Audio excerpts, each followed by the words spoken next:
देश के अधिसंख्य मुसलमान वही करेंगे। इंस्टेंट ट्रिपल तलाक का स्वागत किया, 370-35 से खत्म हुई उसका भी स्वागत किया, यहां तक कि राम मंदिर बना तो भी किसी ने कोई दंगा फसाद नहीं किया। सीए एनआरसी का भी स्वागत किया। अब वक्फ अमेंडमेंट एक्ट आएगा, उसका मुसलमान स्वागत करेगा, क्योंकि गरीब मुस्लिम माँ बहनों को, बच्चों को उनका अधिकार मिलेगा। 1985-86 की तरह ये नहीं कि गरीब मुस्लिम महिला का संसद में कानून लाकर अधिकार छीना था, अब संसद में कानून लाकर उनको अधिकार दिए जाएंगे।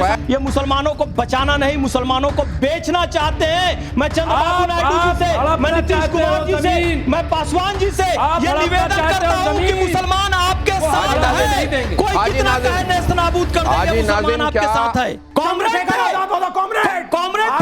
मेरा रंग दे बसंती चलेगा। आपको याद होगा, एक सेकंड शांति शांति शांति शांति, एक सेकंड एक सेकंड एक सेकंड, बस बस तुम्हारा भगत नहीं चलने देंगे। प्लीज चल रहा भगत सिंह ने, नहीं चलेगा। राजा आती से भगत सिंह। अरे आप तो खुद काले के साथ जा रहे हैं। आखिरकार इतने सब प्रपंचों के बावजूद वक्फ बिल आ रहा है, 370 तमाम प्रपंचों के बावजूद हटाई गई, सीएए तमाम तरह की कॉन्स्पिरेसीज, भ्रम फैलाने के बावजूद वजूद में आया, और अब इसी तरीके से वक्फ अमेंडमेंट बिल आएगा और यह तो होकर रहेगा। ये आज की हुकूमत ने स्पष्ट कह दिया है। अब इसके बाद क्या होगा? आने नहीं देंगे। क्या ये लोग इसी तरीके से अराजकता फैलाएंगे? ऐसे ही छाती पीटने का क्रम, बगैर कान को हाथ लगाए कौआ कान ले गया, ये भ्रम आगे भी फैलता रहेगा क्या? आपने फैज साहब क्या देखा, और देश के अधिसंख्य मुसलमान क्या करेंगे? देश के अधिसंख्य मुसलमान वही करेंगे। इंस्टेंट ट्रिपल तलाक का स्वागत किया, 370-35 से खत्म हुई उसका भी स्वागत किया, यहां तक कि राम मंदिर बना तो भी किसी ने कोई दंगा फसाद नहीं किया। सीए एनआरसी का भी स्वागत किया। अब वक्फ अमेंडमेंट एक्ट आएगा, उसका मुसलमान स्वागत करेगा, क्योंकि गरीब मुस्लिम माँ बहनों को, बच्चों को उनका अधिकार मिलेगा। 1985-86 की तरह ये नहीं कि गरीब मुस्लिम महिला का संसद में कानून लाकर अधिकार छीना था, अब संसद में कानून लाकर उनको अधिकार दिए जाएंगे। फैज की रीडिंग ये है कि जिस तरीके से देश के बड़े फैसलों के साथ हिंदुस्तान का मुसलमान पूरी मजबूती के साथ खड़ा रहा है, वैसे ही एक बार फिर से देखने को मिलेगा, और ये जो एजेंडा चलाया जा रहा है उनके एजेंडे धराशायी होंगे। अब जरा ये देखिए, लेकिन क्या एजेंडे बंद होंगे? इस तरह के लोग इससे कोई इबरत लेंगे? वक्फ बिल के संदर्भ में अब यह बात स्पष्ट है कि जब यह आने ही वाला है, वक्फ बिल का विरोध करने वाले मौलाना नेता असल में यह कर रहे हैं तो उनका हासिल क्या है? मुसलमानों को बहकाते रहना, उनके दिमाग में फितूर डालते रहना, यह उनका मकसद है। मुसलमानों को असल में बचाना चाह रहे हैं वो किसी आने वाली बड़ी विपदा से, या अपनी दुकान बंद होने की परेशानी सबसे ज्यादा है, बस इसी बात का शटर गिर जाएगा, यही होने वाला है। क्या है ये सबसे बड़ी चिंता? क्या है?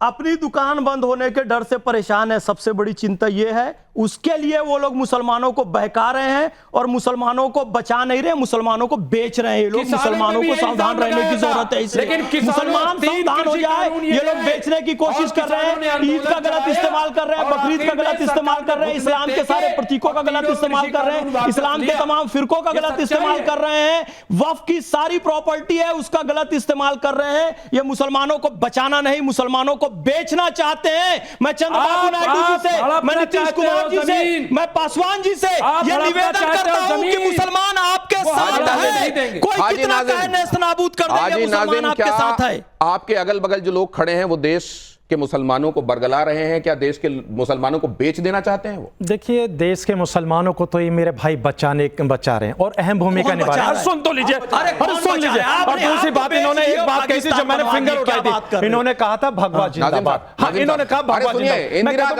इंदिरा गांधी ने कहा 1976 में कि वक्फ में सुधार आना चाहिए। सच्चर कमेटी कह चुकी है कि भाई इसका कुछ करो। कितनी बड़ी प्रॉपर्टी, इतनी बड़ी प्रॉपर्टी के बावजूद बस चंद पैसा आता है, बाकी सब हजम कर लिया जाता है। मुसलमानों की बेवाओं के लिए, पसमानदाओं के लिए, पिछड़ों के लिए क्या किया जा रहा है वो आपको नजर नहीं आ रहा है? हाँ दिनेश जी, देखिए आपके इस सवाल के जवाब में देखिए मैं ये कहना चाहता हूं कि आश्रम की जमीनों की भी थोड़ी सी जांच होनी चाहिए, मठ की भी जमीनों की थोड़ी सी जांच होनी। अपने दामन पे दाग है ना, उसको आपको पता है, आपको पता है किसी आश्रम बताइए आपको अधिकार और नहीं, आपको आश्रम अधिकार है मंदिर के कोर्ट बारे जाने में का। यहाँ ट्रिब्यूनल से आगे नहीं जा सकते। आश्रमों की जांच करनी चाहिए ताकि पता चले। अब जरा ये देखिए, अगला सवाल देखिए धर्म संकट में, बहुत जल्दी से प्लीज। फैज साहब इधर देखिए, वक्फ बिल पास हो गया तो क्या हो जाएगा? मुस्लिमों के साथ इंसाफ होगा। ये मौलाना गदर काट देंगे, देख रहे हैं आप, वो कृषि कानून की बात कर रहे हैं। राहुल अखिलेश पास होने ही नहीं देंगे, इस तरह के लोग पास नहीं। राहुल अखिलेश, अरे आप कैसे वामपंथी हैं? होने देंगे सर। इसमें तो आपके किसी नेता का नाम भी नहीं लिखा है। इंडिया अलायंस है ना। हाँ। इंडिया अलायंस देखिए, जिंदाबाद। राहुल अखिलेश पास नहीं होने देंगे ये कहना गलत है, क्योंकि रामविलास नीतीश जी, पासवान जी और चंद्रबाबू नायडू जी और मोदी जी और तमाम नेता मिलकर इसे पास करके रहेंगे जैसे पहले के कानूनों को पास लेकिन किया। इनकी उम्मीद इसी पर टिकी हुई है कि नीतीश कुमार, बदल जाएगी। चंद्रबाबू नायडू, उधर जीतन राम मांझी, चिराग पासवान, इनकी सुनेंगे, अपने कोएलिशन की नहीं सुनेंगे। कोएलिशन की ही सुनेंगे, मुझे पूरा। और मैं यहां से भी अपील कर रहा हूं ना, ये ना पढ़े लिखे से दूर रहें, पढ़े लिखे लोगों के साथ आए।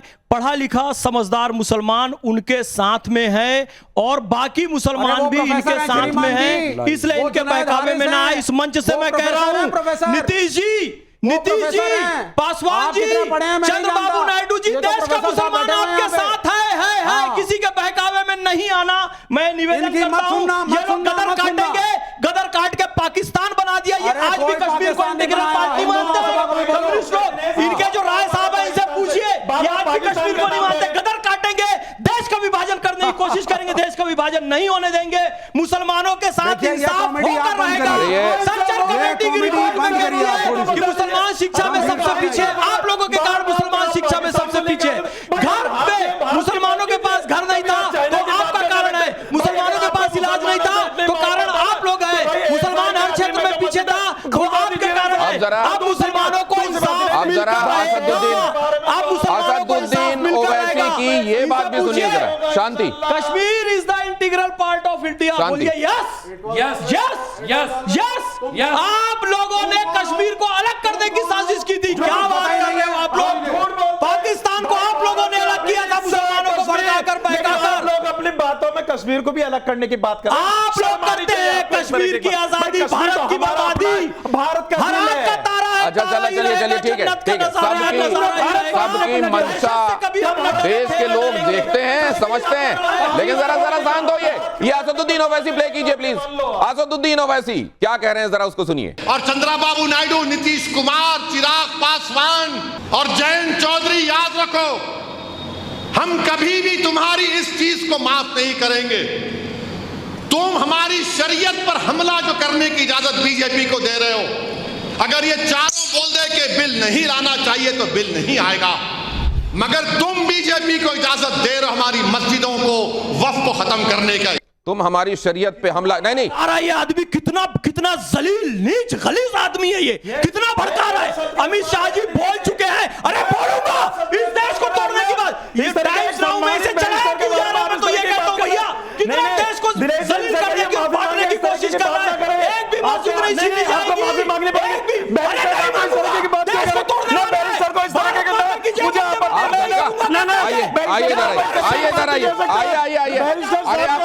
अरे आप पीस पार्टी में, आप पीस पार्टी में, आप पीस पार्टी में, आप पीस पार्टी में, पीस पार्टी, आप पीस पार्टी में, पीस पार्टी में आइए, आइए। चल रहा है, नहीं चलेगा, ये नहीं चलेगा। नहीं, एक बात भैया, चिल्ला चोट में। अरे रुक जाइए, अरे एक सेकंड चला रहा है। मैं एक बात ये जानना चाहता हूं कि शरीयत की बात भी हो रही है और संविधान जिंदाबाद भी हो रही है, दोनों चीजें कैसे हो रही हैं? मोदी जी ने सबसे अच्छा शरीयत और संविधान का बैलेंस किया है। शरीयत ये कहती है तलाक एक बार में बोलने पर नहीं होगा, एक महीने के बाद होगा। मोदी जी ने वही कानून लाया संविधान के तहत, यानी कि शरीयत का भी सम्मान रखा और संविधान का भी सम्मान रखा। ठीक उसी तरीके से यहां पर भी शरीयत और संविधान का बैलेंस मोदी जी बना सकते हैं और बना भी रहे हैं कि जो जगह है वो सुरक्षित होगी, भ्रष्टाचार से मुक्त होगी। अरे पहले आप तो पहन के आ जाइए, विवेक श्रीवास्तव, आप पहन के आ जाइए, पहले आप पहले पहन के आ जाइए। शौक है ना, अरे आप पहले पहन के आ जाइए। जाकर के चैलेंज करता हूं। आप जरा नरेंद्र मोदी अरे विवेक श्रीवास्तव, चाय हिम्मत नहीं है, अरे हिम्मत नहीं है। क्यों तुष्टिकरण करेंगे? जाकर के तुम क्यों कर रहे हो? अरे तुष्टिकरण करेंगे? तुम क्यों तुष्टिकरण? चाय से ज्यादा केतली गरम है। क्यों नहीं सुनाएंगे? चाय से ज्यादा केतली गरम कैसे होती है? देखिए, अरे एक सेकंड शांत रहिए, एक सेकंड, से आपत्ति, मंत्रों से आपत्ति, तुम क्यों सुन? एक सेकंड। अरे भारतीय हूँ इसलिए सुनाऊंगा वेद की वाणी, भारतीय हूँ इसलिए सुनाऊंगा गीता, भारतीय हूँ दर्शक कुछ नहीं समझ पाएंगे, दर्शक कुछ नहीं समझ पाएंगे।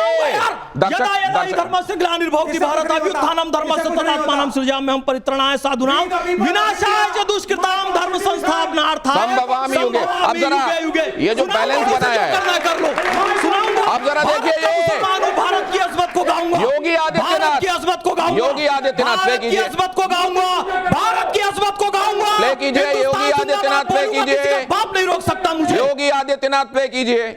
मुझे बताइए, आप तुलना कर रहे हैं कावड़ यात्रा की। कावड़ यात्रा हरिद्वार से लेकर के और गाजियाबाद तक या उन क्षेत्रों में जाती है तो सड़क पे ही चलेगी। क्या हमने किसी परंपरागत मुस्लिम जुलूस को कभी रोका? कभी नहीं रोका। मुहर्रम के जुलूस निकलते हैं। हाँ, ये जरूर कहा कि भाई ताजिया की साइज थोड़ा छोटा करिए, इसलिए करिए क्योंकि तुम्हारी सुरक्षा के लिए हाई टेंशन तार होंगे, हाई टेंशन तार बदलेंगे नहीं तुम्हारे लिए, उसके साइज कम करो क्योंकि हाई टेंशन की चपेट में आओगे मर जाओगे। और यही होता है कावड़ यात्रियों में भी, उनको बोला जाता है डीजे की साइज छोटा करो, और जो नहीं करता उसमें हम लोग सख्ती करते हैं। कानून तो सबके लिए बराबर लागू किया जा रहा है, तो आप कैसे तुलना कर दे रहे हैं फिर उसको? ईद में कौन सा प्रदर्शन करेंगे आप? घंटों सड़क जाम करेंगे नमाज पढ़ने के नाम पे, और नमाज पढ़ने की जगह आपके ईदगाह होगा, आपका मस्जिद होगा, सड़क नहीं हो सकती।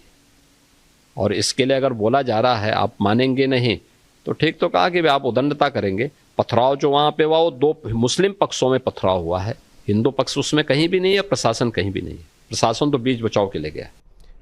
140 करोड़ का देश है हम, और अगर मैं गलत कह रहा हूं तो आप लोग बोलिएगा।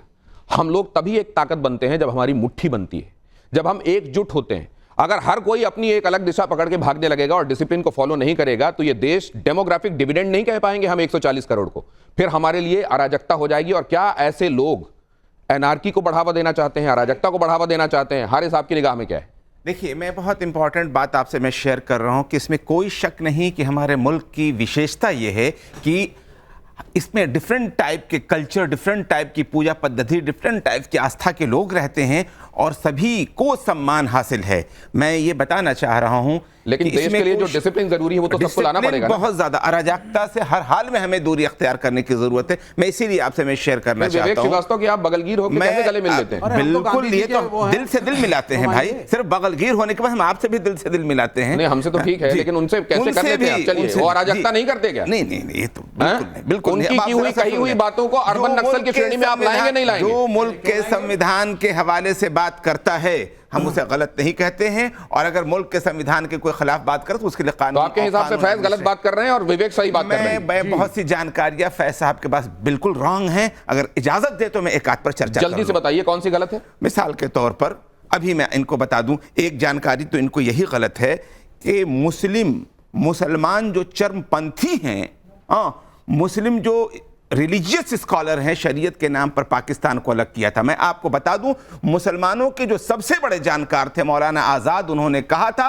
कि अगर हिंदू और मुसलमान अलग अलग कर दिए जाएं और ऐसी आज़ादी मिलेगी तो हमें वो आज़ादी भी नहीं चाहिए। अरे तो ये भी कहा गया था कि मेरी लाश के ऊपर से बंटवारे होंगे, ये सब बातें सर वो रहने दीजिए। अब जरा एक बार इधर आइए, नहीं एक सेकंड, धर्म संकट में इधर आइए सर, लंबा चल रहा है। अखिलेश यादव सर, ये देखिए के हवाले से भी इन्होंने बहुत बात जायज है, ठीक है, आपने जो कहा मैं लेके जाऊंगा। अखिलेश यादव जरा प्ले कीजिए। देखिए, ये वो कह रहे हैं कि वो कंफ्यूज है कि हाथ जोड़ें या दुआ के लिए हाथ उठाएं, उनको पता नहीं चल रहा है। पूरी तरीके से हाथ नहीं उठा पा रहे। चेहरा देखिए उनका, चेहरा, हम मंत्र पढ़ते हमारे चेहरे में कंफ्यूजन होता है। देखिए दुआ कर रहे हैं, कैसा कंफ्यूजन है इनके चेहरे में, सुन रहे हैं, नहीं पा रहे हैं, देखो सुन रहे हैं।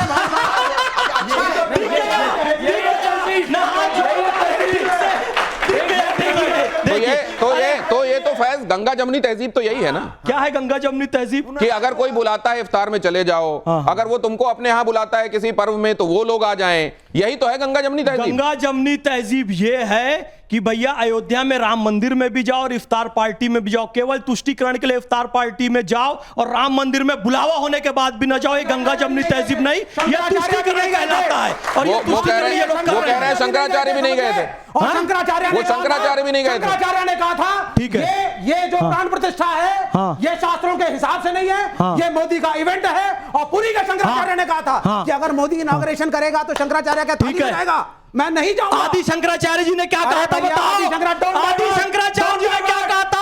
माता जी की भी उपासना की, राम जी की भी उपासना की, आप मूल को मानोगे कि बात को मानोगे?